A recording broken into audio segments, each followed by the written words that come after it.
lalu kita telah membahas seperti apa itu tumbuhan monokotil. Nah, pertemuan kali ini kita akan membahas tumbuhan dikotil. Apakah perbedaan ataupun persamaan tumbuhan monokotil dengan tumbuhan dikotil? Jika kamu suka video ini, jangan lupa beri like dan subscribe. Jangan lupa tanda lonceng. Bahwasanya tumbuh-tumbuhan seperti mangga, ya, kemudian kelengkeng, rambutan, durian, ya, ataupun cabai, ya, itu identik dengan kehidupan manusia sehari-hari. So, kenapa buah dari tumbuhan tersebut itu sering kita jumpai di pasar, ya, bahwasanya khasiatnya menghasilkan vitamin yang sangat bagus untuk tubuh kita. Nah, untuk pertemuan hari ini kita membahas tumbuhan dikotil, yaitu perwakilan dari tumbuh-tumbuhan yang Bapak sebutkan tadi. Selamat menyaksikan.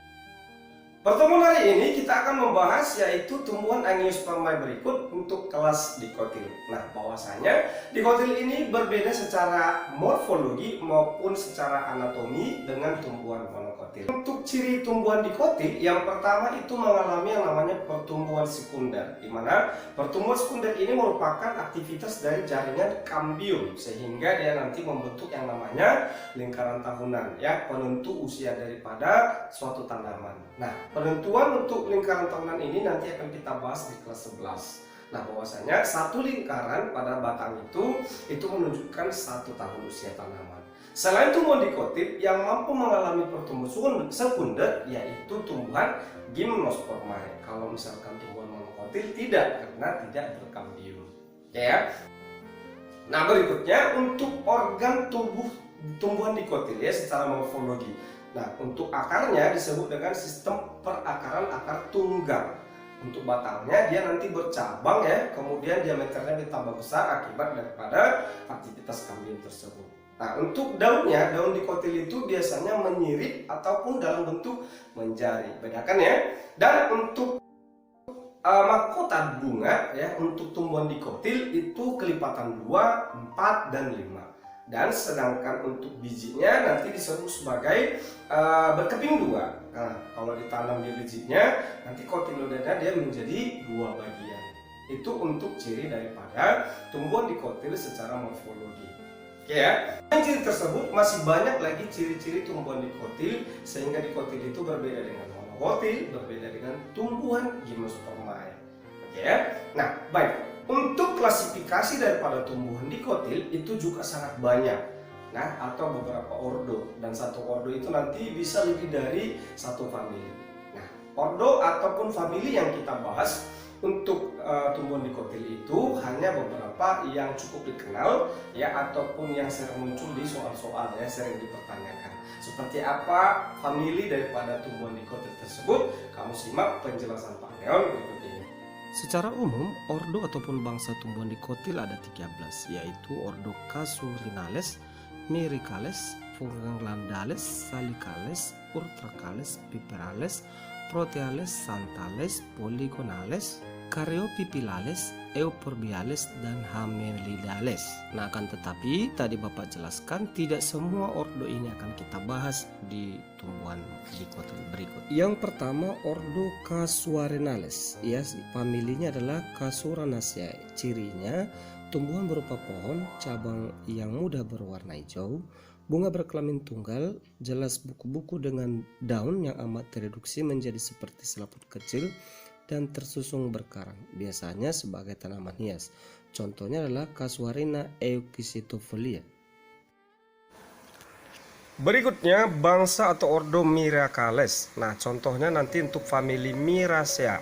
Nah, bahwasanya cirinya merupakan tumbuhan berkayu, daun tunggal dan tersebar, ya, di mana nanti bunganya berkelamin tunggal. Nah, biasanya nanti itu contohnya kebanyakan di Asia, di Amerika. Ketiga, ada suku atau bangsa Junglelandes. Bahwasanya untuk familinya adalah Junguladaceae, yaitu tumbuhan berupa pohon dengan daun majemuk menyirip tunggal atau gasal, ya. Bahwasanya bunga berkelamin tunggal.